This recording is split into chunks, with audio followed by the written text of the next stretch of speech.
Because we have such a big mission of good, clean, and fair food for all, it's really important for us to look at the audience and make sure, there's a certain audience that's going to be really interested in coming to a farm dinner, and certain audiences that are going to be really excited about volunteering in the gardens and then some audiences that are going to be much more excited to really be conversing with us on social media and in that aspect. So it's important for us to stay aware and build for each audience because there's so many, in the Denver metro area.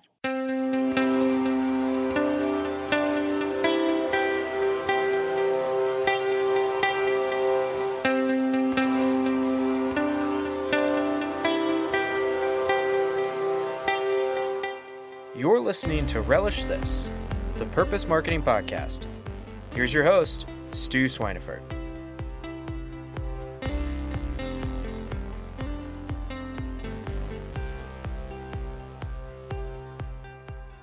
Hey everybody, Stu here. My guest today is Maya Brook, and she is the new executive director for Slow Food Denver. Slow Food Denver has this really great program that is encouraging people to look for good food that is fair in terms of the way that it was grown and is clean in the way that it's grown. And they want this to be available for everybody. Their programs are great. They have a program for kids that is called Little Sprouts, where they teach kids how to actually cook some of these fresh foods. It's just a really neat program. And Maya comes from a PR background. And so we talked a little bit about PR and how organizations can kind of tee things up well to take the full advantage of a PR campaign. And we also talked about this executive director hiring process since she's just gone through it. So I think there's a lot in this episode for everybody. And it's so much fun to hear her passion for good, clean, fair food. And I really encourage you to listen to it. I hope you have fun. Hello, Maya. How are you doing today? I'm good. How are you, Stu? I'm doing really well. It's a beautiful day up here.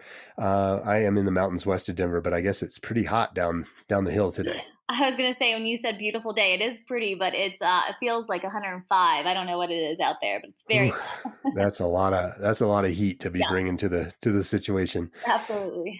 Well, I hope you're staying cool, and I know you guys are doing some really great things at Slow Food Denver, and would love to hear more about what you're up to. Yeah, well, thank you so much for giving me the opportunity to be on here. I just started with Slow Food Denver back in April, so a lot of it is brand new to me. It's been really exciting to learn more about how the organization is focused internationally and nationally, and then also locally. So we focus, of course, as Slow Food Denver, more on the Denver metro area. And, in a nutshell, our mission is good, clean, and fair food for all. So, of course, that encompasses quite a lot, as you can imagine. But yeah, so basically, we work for food that is delicious and good for everyday life, and advocate for joyful connections with food to community and place. And then the clean part of the mission goes into working to protect our natural resources for future generations, and also promote food that's local, seasonal, sustainably grown. And then the fair part of our mission, we work to build local cooperation and global collaboration, and also really advocating for dignity of labor from all the way from the field to the fork. So that's great. All around, yes. So are you tackling food deserts and things of that nature? Is that part of your mission? Yeah, we also work for that. We have a program called Little Sprouts, and it's cooking classes for young children in elementary school.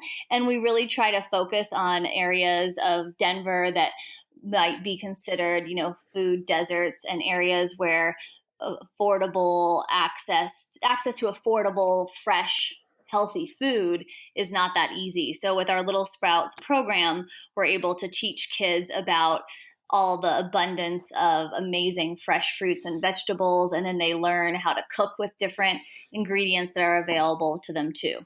Oh, that sounds amazing. I'm excited to hear more about that program. Are you working in the schools, or is this something that you run independently of kind of the public school system? We work with the schools, so we Okay. and also independent. So Little Sprouts is also available. We started it through, during COVID as an online option as well.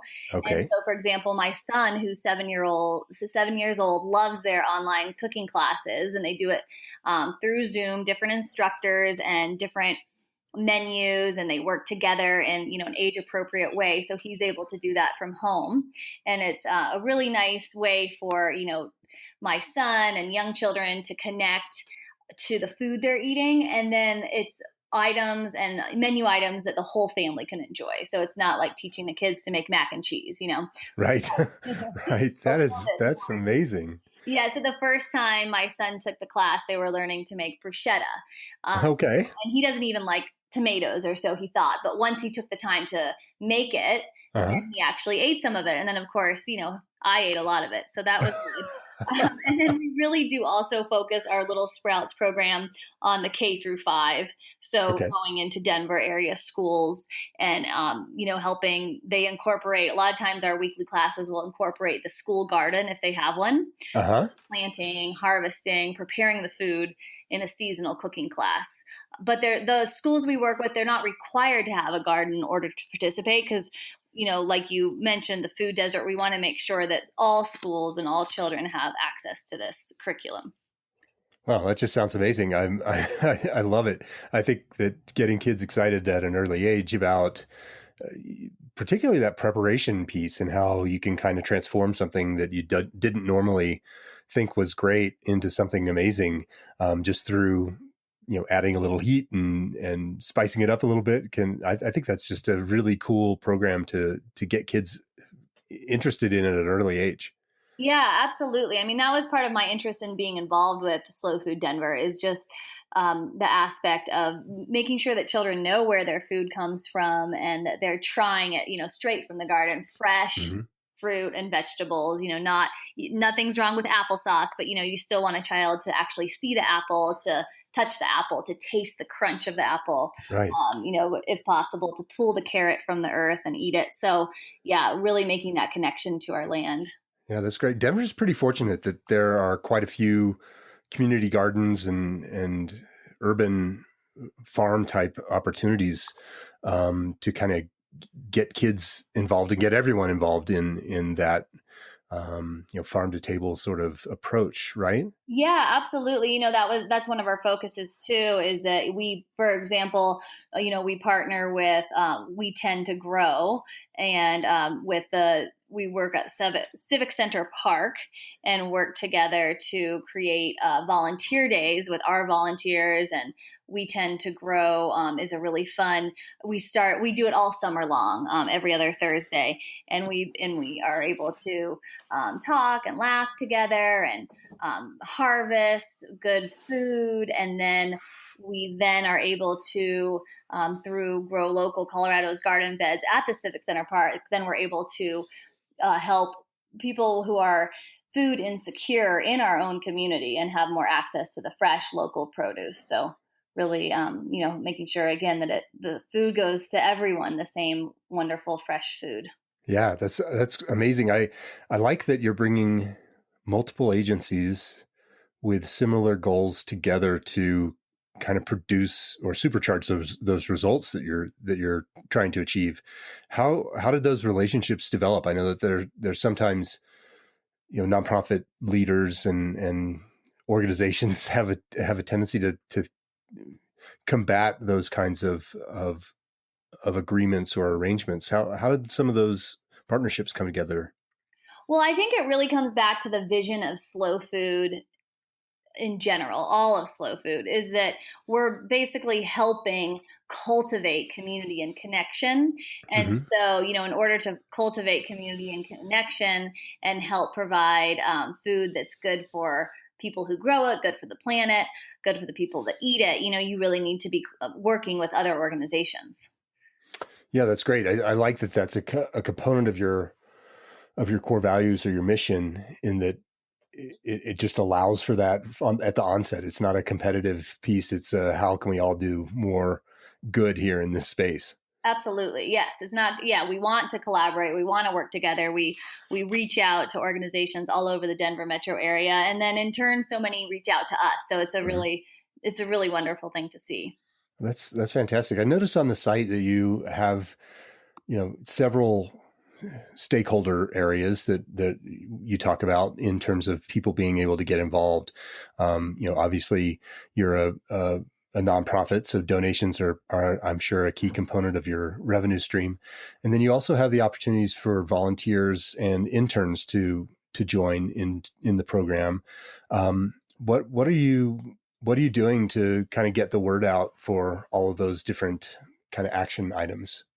Yeah, well, that's actually one of our, things that we are focusing on is that in the past, Slow Food Denver has not done a ton of PR outreach to the community. So that's one thing that I'm going to be focusing on because, we really do need to get the word out more about all the wonderful things that we do and how people can get involved and work with us and help Mm-hmm. us. We do have events every year. And of course, that really helps get the word out.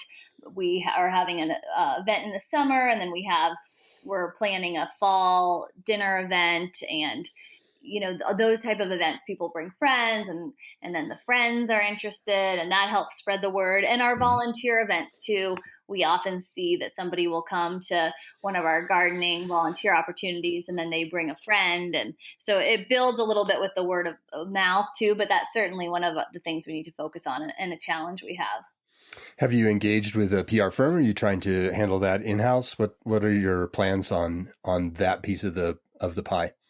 Yeah, so actually, my background is in journalism and public relations. So that was one of the items that was discussed during the hiring process is that, they're excited that I have that background. So that's going to be something that I can handle and focus on. So it'll be That's great. great. Yeah. So I won't provide any recommendations in that area for you, since you certainly have that covered. But could you maybe share some ideas or things that not other nonprofit leaders might want to avoid as they are trying to embark on a PR campaign? Yeah, I mean, one thing just because I was on the journalism side is that just remember, that journalists are people too, and just to approach them individually. I being on the other side, you can tell when it's this mass press release that is just sent to 100 people, right? Mm-hmm. And instead, I've really found it to be successful to have a specific email, a specific ask, make sure that you've read the editor, the reporter's work, so you can actually say, hey, for your column on, XYZ, this would be perfect because, and it goes such a long way if you can actually be really specific with them that they know that you read their work, you read their paper. And then, of course, a good old fashioned phone call is so successful. We forget that sometimes with all of our emails, but it's amazing what a phone call can do as well. And then the other piece is that, really inviting media out. If you're a nonprofit that does work locally, invite the media out so that they can see firsthand what you do. And, that takes away, you don't need to sell the story when they see it firsthand. That'll do all the selling, the talking that you need to for them just to be there and witness the change that's happening.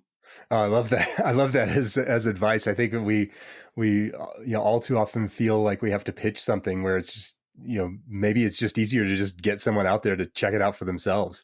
I think that Absolutely. that's really fantastic, fantastic insight there. Any other tips that you would have for an agency or an organization that's looking to try and get their story out into the press? Yeah, I think social media, whether we like it or not, it's here, right? And Mm-hmm. especially depending on who your target audience is, it's really important. And we're really excited. We brought on a new communications coordinator. She is pretty new out of college. And the reason I'm excited about that is because she has all these different ideas and insight into social media that I don't have, just being Right. a little older. So she right away said, "Oh, we need to join TikTok. We need to be doing reels," and came up with these ideas I just wasn't thinking of. So I think, yeah, it's great to to really listen to the younger generation, I think, when it comes to social media. And then just things that I've noticed myself that's really great is interactive social media. So having contests, whether it's like a poetry contest or a giveaway of, some merchandise you might have or tickets to an event, but just creating a community on social media, I think is really important too. Oh, for sure. I know that that's an area that a lot of us who didn't grow up with social media are a little challenged to figure out, particularly as new platforms keep rolling in. And, depending upon who your audience is, being involved in those, more youthful social media channels could be really important. Yeah. So as you guys are engaging a much younger audience in the Little Sprouts program, Mhm. making sure that they have a place that they feel comfortable going to access that, you know, that social media stuff is probably pretty important. Yeah, absolutely. And because we have such a big mission of good, clean, and fair food for all, it's really important for us to look at the audience and make sure, there's a certain audience that's going to be really interested in coming to a farm dinner, Hmm. and certain audiences that are going to be really excited about volunteering in the gardens or so, and then some audiences that are going to be much more excited to really be conversing with us on social media and in that aspect. So it's important for us to stay aware and build for each audience because there's so many, in the Denver metro area. Yeah, absolutely. Yeah. Everyone has their own way of getting information and sharing information. And so just being a part of as many of those that you can handle, I suppose, is key. Right. Absolutely. Yeah. So when you are engaging volunteers, are you finding that email is the one of the better ways to get engaged? How are you bringing people into your programs from on a volunteer basis? Yeah, one really neat thing is even though Slow Food Denver is rather small, it's a small organization because it's part of Slow Food USA, Slow Food International, people do come to us a lot. And that's one really lucky thing. We have people that might just move here and they were involved with a different slow food in a Hmm. different city. And then they reach out to us or, they've lived abroad and they come back and they find, they're in Denver and they look us up. So that's one way. And that's just a really fortunate, situation that we have to be part of something that's so big. Right. And then the other way is, I think like I was saying, like people coming to events, a friend of a friend comes to an event and they get excited. Maybe somebody's child takes a Little Sprouts class at their school. So there's all these different channels and ways that, we tend to reach people. Oh, that's great. A multi-channel approach is super effective just because if one, goes away. So you think of social media as it started, everyone was on MySpace and then that sort of went by the wayside. So Mm-hmm. if you've put all of your proverbial eggs in one basket there, you can really get into trouble. So, Yeah. so I think creating that variety of ways for people to engage is important. Keeping in mind, you need to be able to do those things really well. Yes. And that I think is one of the balancing acts that is a big challenge for any organization out there. Yeah, it's hard. I mean, really, like I said, I'm really new to Slow Food Denver, and it was just what they were really saying is that their biggest challenge is, how can we better engage the community? That they Hmm. do have a community, and of course, we'd like to expand it, but just better engaging the community we have and sharing our calls to action because our mission is so broad, Right. So yeah. So are donations and grants your primary revenue streams, or do you have other mechanisms by which you get revenue into your programs? Mostly donations and grants. Yeah, grants are really big for us. And then donations, whether it's individual donations around Colorado Gives Day, which is coming Hmm. up, or we have events and we have donations there. And Right. then also Little Sprouts. We offer a ton of scholarships for our Little Sprouts. So any school, that requests scholarships, we just donate all of our services and time to. But in other school districts that, when families are able to afford our program, they do pay Hmm. for it. So Okay. that is also partly a revenue generating stream. Oh, that's great. Yeah. And you mentioned early on that you were able to transition that from exclusively in person to more of a virtual scenario over the last year. Yeah. It sounds like you're going back to either a blend or at least partial in person, right? Yeah, right now, like really a blend seems to be a good way to do it because we have people that are busy parents like myself. And honestly, I mean, an online class is just easier for some people, and we saw that it works. So we're going to keep up with that. But then there's also a lot of people that want to be back in person. So we're also going to, honor that as well and do a mix. But in the fall, certainly we are having in person classes at schools again. So that will be really nice. Yeah, that will be a lot of fun. Yeah. Um, so the organization is worldwide, Yes. Slow Food, and so scaling to be able to, provide. I'm thinking about the Little Sprouts program in particular to a worldwide audience might not necessarily be part of your mission or your plan, as you don't want to stomp on other slow food organizations. But do you feel like the move to online has enabled you to kind of grow in the state, or are there other slow food divisions or entities that operate elsewhere in the state? Yeah, we still try to be heavily like Denver metro area Okay, focused because there is, for example, a slow food Boulder, and there are a couple slow foods down south area too. So Colorado's pretty well covered, which is good. amazing. And I really haven't heard about a lot of collaboration with Little Sprouts into other areas, but that's a really great idea. I'm going to bring that up to our board because I love that. Well, we've spoken with a number of organizations, on the show who had a very in-person approach to the way that they interacted with the general public. And some of them have done a remarkable job both transitioning and achieving that awareness that they got, that this enabled them to scale really rapidly and reach audiences that they might not normally be able to reach. For example,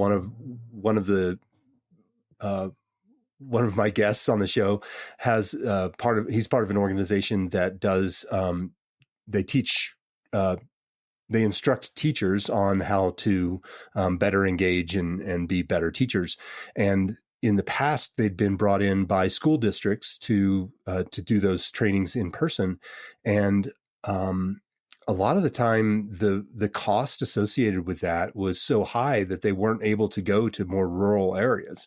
But with the pandemic, they quickly shifted to virtual, so they were doing these trainings virtually to the same school districts that they normally did. And then they said, hey, wait, this is saving us a ton of money because we don't have to send anyone there. We can now open this up to a lot more people just based upon the fact that we can do it virtually and keep the costs down. And so it was kind of a remarkable shift. And I could see how you could, increase your visibility and your benefit statewide, for example, just by being able to do some of these things virtually. Yeah, no, that's a great idea. We definitely were able to expand who we reached with our Little Sprouts program. We found quite a lot of moms that were looking for something during COVID, for example, and it was a different audience than we have worked with in the past. So that was really exciting because before it was more heavily focused on classrooms. And then there were some like after school programs too. So it was really neat to see that we were able to be reaching more people, but we could keep going with that, Yeah, for sure. expand further and further. And in fact, the one neat thing, I just know of one young student in particular that the mother had lived in Denver and then they had since moved to Kansas, but she still was receiving our emails and she was still able to have her son do the Little Sprouts program that he loves so much in person. And now he was virtual in Kansas. So that, we weren't specifically trying to do that, but that was a neat story. I know the mom had told me she was just so thrilled that he was still able to be in Little Sprouts. Oh yeah, that's amazing. Yeah. Do you have any similar programs for adults? We don't right now, but it's something that's been discussed. I mean, I would love that, right? So it's definitely been discussed. We've had over the years, there's been, one off, like a cooking class here and there, Uh-huh. but not a specific program. Like, yeah, we need to have Big Sprouts cooking classes Yeah, with exactly. a much better name. But we had talked about that. Some of it's just like capacity with staff, but Right. maybe down the road, because I could see that being a popular thing. So a brief pause there, Maya, as we dealt with some technical issues. Thank you so much for hanging with me there. We were chatting a bit about, opportunities to pivot into some other, service lines or ability to get revenue through maybe adult classes or things of that nature. But it sounds like that's something you've considered, and it might be something that we can look forward to in the future. Yeah. No, I think, so I was brought on late April, and then our communications coordinator just in June. And so there's been a lot of staff changes, and we're growing. So, but I love the idea, once we all kind of get caught up, to expand. And again, I know that we've talked about it before. Right. So yeah, I would sign up. I think it'd be really fun. Yeah, for sure. What kind of events do you put on? What's a Slow Food Denver event look like these days? Yeah. So our first event, of course, with COVID, we really didn't. We had one virtual event Hmm. in the fall of 2020. Instead of doing an in-person dinner, we had people pick up their dinner. Hmm. So similar to, I know, some other organizations, and that was successful. But of course, part of slow food is connecting with other people Right. through food, and so we're really missing that. So the first event was in June of 21 in person, to show everybody our new office space, which is at McGregor Square, Okay. and to mix and mingle again and enjoy slow wine. So there's a bunch of wine that has been classified as slow wine, and we have people that make sure that it's certified, that it's sustainable, that it's fair for the farmers who grow it, that it's clean. And then we have a whole book on slow wine, so people are able to enjoy slow wine and see our new space at McGregor Square. And then in September, a farm dinner. So, eating fresh food right from the farm with local chefs. Fun. So those, yeah. So those are, we really try to focus on good food for our events. That sounds Yeah. sounds amazing. I'd never heard of slow wine before. Tell me a little bit more about that. Yeah. So it's almost like a certification program through slow food. So it's the same idea, that slow food believes that wine, just like food, has to be good, clean, and fair for all. So rather than just tasting wine and saying if it's good, it needs to also be, clean and fair for farmers all the way through, and sustainable, of course, sustainably grown. So yeah, Yeah. yeah. Yeah. Love it. That's cool. Where when you guys mentioned slow, clean, and fair, tell us a little more about the fair piece and what Slow Food Denver is doing in that arena, and how you get that message out there to farmers or to even workers who might want to find a place to work that is aligned with your practices. Yeah, so mostly what we try to do is build local cooperation, and then also global collaboration, while respecting workers' rights and laws. Mhm. And then also advocating for dignity of labor from field to fork. So it just depends on, what sort of bills are up in depending on where you're living and how we're able to support that. So it just varies from year to year. But then also looking Okay. at the food, the food that is grown, and the farmers, and the restaurants, and the local CSA. You mentioned you were a member of a CSA, but looking towards that, knowing where your food comes from, and helping advocate that to, Mhm. our members. Oh, that's great. Are you having, so you can't lobby because you're a 501c3, but are you having, action items in terms of your membership to support certain bills that are going through their local governments to just kind of rally support for things that you like, and maybe have membership, express their concern for things that aren't aligned? Yeah, absolutely. We have, on our social media, we'll post different items, even if it's not just local Colorado, but Hmm. we'll post different action items for our followers. And then Slow Food International and Slow Food USA will come out with different stances on different items and ways that you can support, whether it's just signing something or, so whatever those type of action items are, we always share it with our members. Uh-huh. What are some of the ways that you stay in touch with your membership? Email, social? Are there any other ways that you found are particularly effective in getting people to take action or to donate more? Yeah, I think because we have such a big mission to fulfill, it's really, we have to be really clear about what we do, how we do it, and why people should get involved in a way that is easy for everybody to understand. So Mhm. it's such a broad mission that we really, through our events, so whether it's in person events or like the dinners or wine event or having people come out to the garden with us, we try to really explain Mhm. what good food is, that farmers need to have the support necessary to pay living wages, offer employees benefits. They need to be empowered with knowledge and resource to, for example, choose healthy soil, and utilize practices that place emphasis on long-term results versus short-term productivity, sustainable farming, explaining that to people so that we Right. create members and volunteers and supporters that are really understanding where their food comes from and why it's important, so if you go and you buy organic food, but it sort of just stops there, you're not really focusing on local or understanding beyond just, oh, it tastes good and it's organic,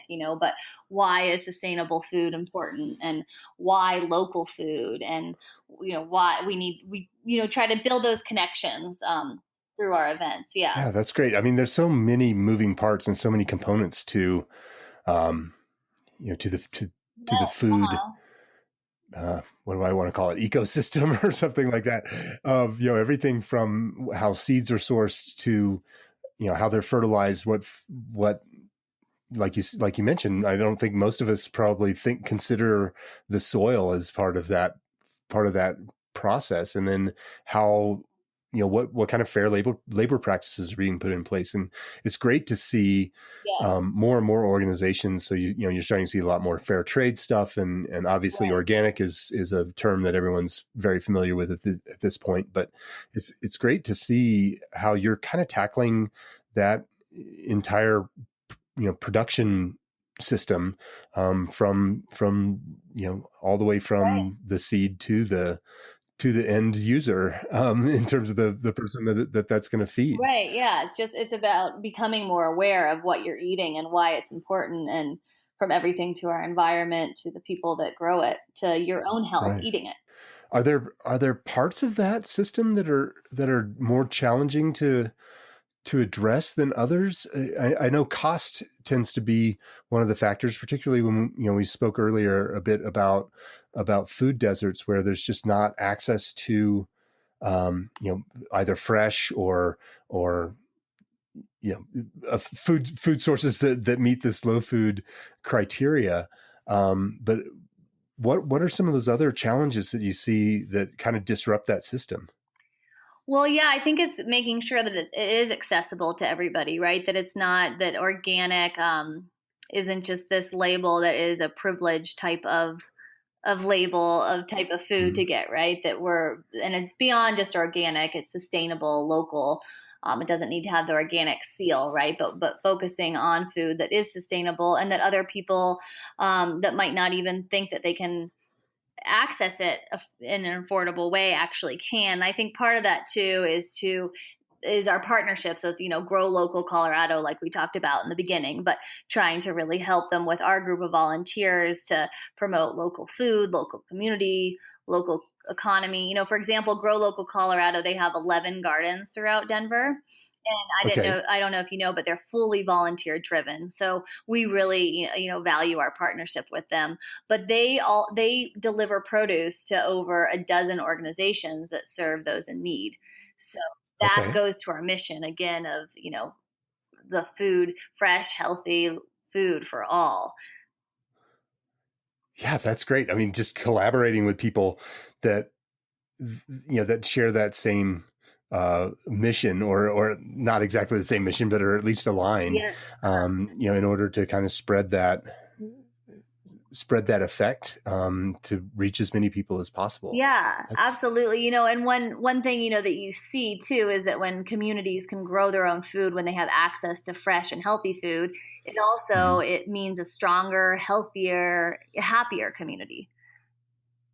Yeah, for sure. I mean, it's amazing. So we go to the Netherland farmers market. That's where we pick up our Oh no. CSA.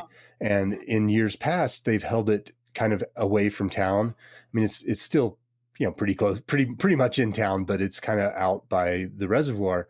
And this year they moved it to. Or maybe in the last couple of years, they've moved it to right downtown, and it's just amazing to see the engagement and that community aspect that comes into this. And it's just people coming to, and certainly there's more stuff there than just food. There, people selling candles, and there's usually a band, and people talking about organization stuff. But the fact that food is bringing all of these people together, and just seeing that happen in this smaller space right in the middle of this community has been really, really fun to see.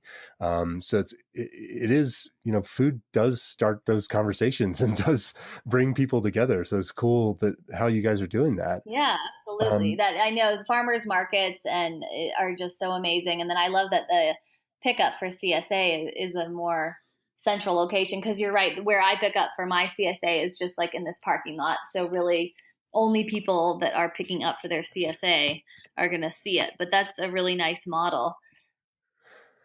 yeah, I think they're trying to tie, they're tying all that stuff together, and I think it's really effective actually. And it's just fun to see. I mean, people are there with their dogs and their food trucks, and Mhm. it's just kind of it's pretty cool. Yeah, absolutely. Yeah, How food brings people together. Yeah, for sure. So what are some of the ways that you're hoping to expand your program? You're a new ED. You probably have some big ambitious goals here in over the next couple years. What are some of the things that are on tap for Slow Food Denver upcoming? Yeah, I think it goes back to, our biggest challenge being the how can we better engage our Hmm. community, and clearly sharing our calls to action around our very broad mission.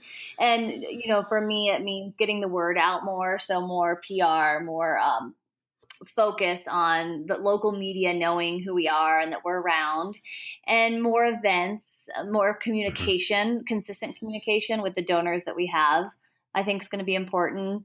More face to face, and Slow Food Denver has been doing a great job with this already with partnerships. But you can always grow and reach Yeah. more people and more communities. And about a year ago, Slow Food USA created their equity, inclusion, and Okay. justice manifesto, and it was right around the Black Lives Matter that was happening in June. It was at May or June Hmm. of 2020. So, but they've made a commitment, all of Slow Food, not just Slow Food Denver, but all of Slow Food USA, to have a commitment to equity, inclusion, and justice.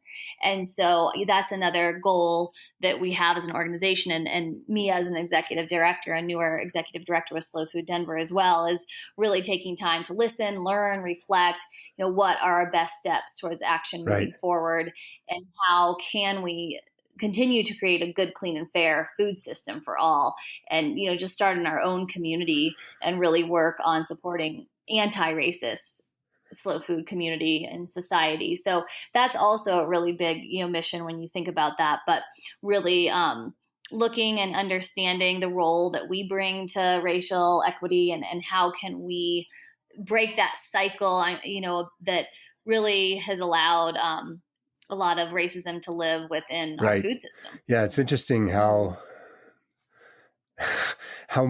many places that negativity can affect, and just get in Absolutely. there, and Yeah. it's like, oh, that's definitely great that you've made that part of the international mission, to just really focus on that and be able to start to improve the way that we all interact with one another.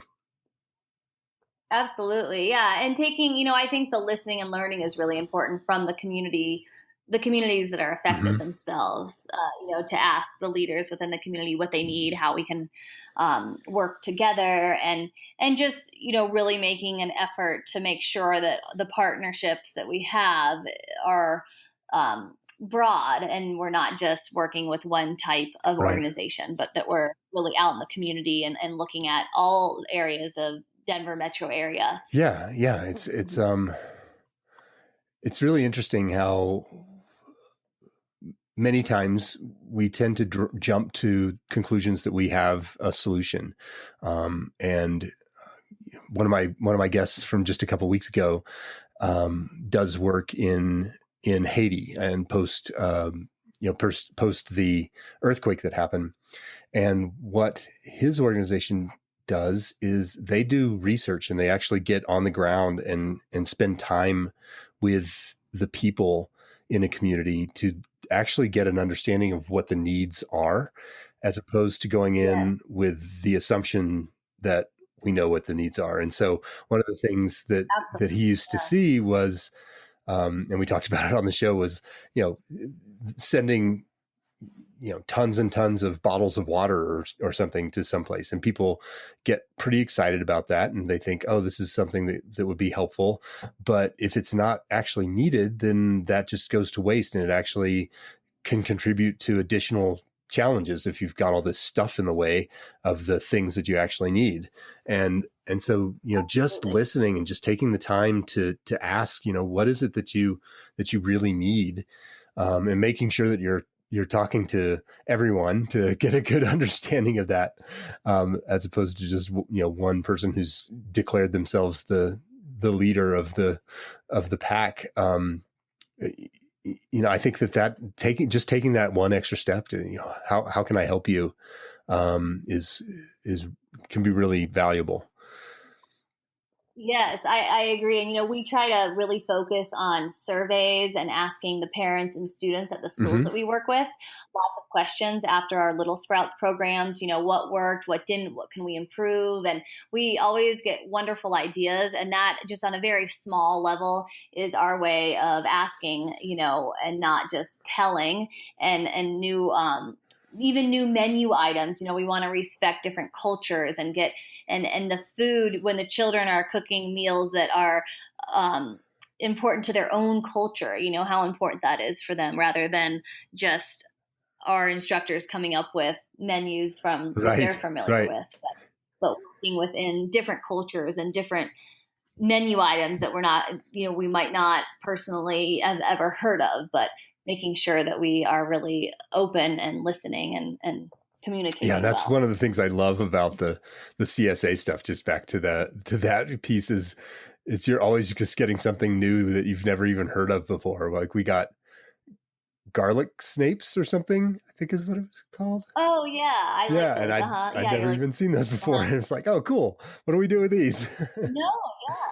Absolutely. Like kohlrabi, I Yeah. think was in our cemetery last year. I'm like, what the what? I mean, I had to look it up and even understand what it was. And it reminds me of children when I show my kids something they're not Uh-huh. familiar with, a new vegetable or fruit.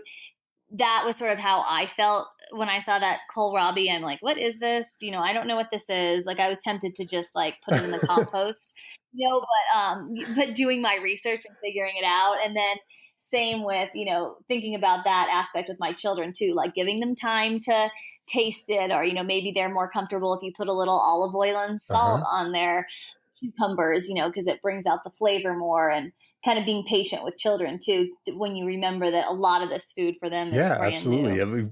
I think we take that for Yeah. granted as adults. I look back and think, about all the things that I used to really dislike. And, and part of it was that I grew up in the 70s. And so that was sort of an era where a lot of things were being delivered canned, because that was, I guess just how you did, And the how you did microwavable things. meals, Yeah. dinners. Yeah. But, I remember very distinctly, like, really disliking tomatoes, and beets are another one. And then as an adult, I, love both of those things. And it's just, well, it was probably just weird. A and Right. B, I'm sure my tastes changed as I grew older, but yeah, I mean, kohlrabi's a great example, because I remember my wife and I got a CSA a couple of years ago that had that in it, and we were just like, what is this thing? This is we had to. Right. She looked it up and found out like a bunch of different ways to cook it, and made something really delicious out of it. So it's always fun. I think, encouraging people and engaging people to be able to explore food is such a powerful tool. And it's really great to see how you are doing that.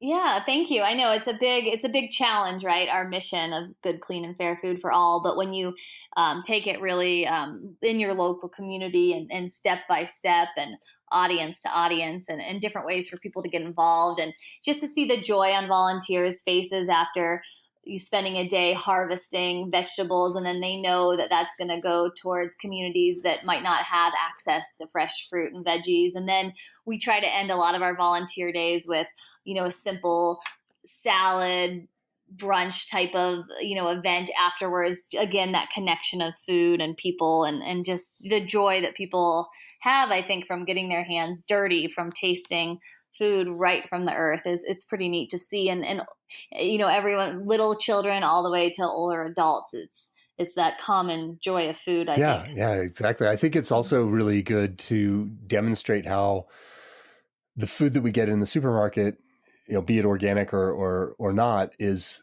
very curated in terms of its look and Mm-hmm. feel. And so, you can, Right. you're not going to find, or you most likely won't find, like a two-legged carrot in the supermarket, but in your garden, you're probably going to see some of that kind of stuff. And just demonstrating Yeah. how different things can be, and still be really good. And better, right? Like baby carrots. I still remember like always buying baby carrots, but they're dipped in bleach, even the organic ones, and they just have no flavor. And then when you actually grow carrots, or you get them with the stems on from your Mm-hmm. farmer's market or CSA, I mean, they're sweet, they're delicious. Like my kids just pick them. I mean, they don't wash them off even Right. from they just kind of like dust off some of the dirt and dive right in, and they love the carrots. But if you gave them a baby carrot, I mean, they might eat Right. one, but just even from a young age, you can taste that difference. And I think just the importance, what I was drawn to by Slow Food Denver, is that how they really want everybody to be able to have that fresh, Right. amazing carrot. It's not just going to be a focus on a privileged thing to have fresh food Right. access. Well, I want to ask one more quick question about the process and your experiences being hired as an executive director. I know that there are a lot of nonprofits out there who are looking for people to fill those kinds of roles. And what I understand, Yeah. I'm on the board of an organization that's looking for an ED right now. And, my understanding is it's a little tough out there right now. There's not a lot of people who are, either ready or available to fill those roles. What were some of the things that, as a hire, that you might recommend to nonprofits who are looking for a new executive director? Yeah, I mean, for me, I think the work has to be part of the draw. So really, making sure as you're in your search that it's somebody that has passion for Mm-hmm. your cause. I think that's going to go a long way. And then also being able to pivot if you need, so Slow Food Denver for a little while was really focused on finding a full-time executive director, and then change their mind when they just saw that there was difficulties. They thought, okay, if we make this into a part-time position and then can also hire a coordinator at the same time, we would still be getting everything that we need but it would be from 2 people instead of 1. And, that really so far for Slow Food Denver has worked out well. And having people, I'm so happy to have a coordinator to collaborate with and work with, and it brings more vision and eyes to the organization. So that was a really neat way that Slow Food Denver was able to pivot. And it also opened the doors to somebody like me. I also have 3 young children. Right. So for me, the part-time was what I was focused on. And then, really, I think that the mission, connecting, making sure, right, you could get somebody that had a passion for something completely different, but if they don't have a passion for the work that you do, right, it might end up feeling more like a job, right, rather than working on something that gives you meaning to you. So I have actually been an executive director before this for an organization that worked with children with cleft lip and palate. And then before that with children on education in Africa. And so for me, the connection has always been the passion that I've had for organizations that work with children, and makes me feel like my job's not just a job, but that I'm making some sort of very small difference in the world. So I think, having an organization make sure that they that's great. Find So with that cultural fit, mission fit, and then be flexible and think outside of the box in terms of what you're looking for, and that should open things up a little bit more. I love it. Thank you. So how can people find out more about Slow Food Denver? Yeah, I mean, we want people to become members of Slow Food Denver and support the work we're doing to transform the food system. So one of the best ways to get involved to start with would just be to visit our website, slowfooddenver.org.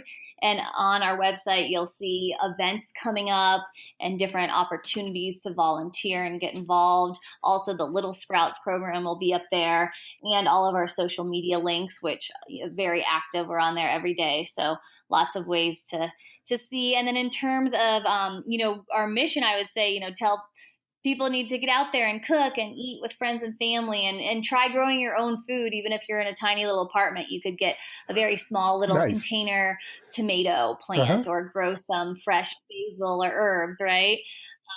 Supporting restaurants that are supporting local farmers, and ask questions about where your food is coming from. Well, you kind of beat me to the punch. Normally I ask my guests at the end of the show, I say that I love having conversations and talking about things, but if they were to have the audience do one thing after listening to the show, what would it be?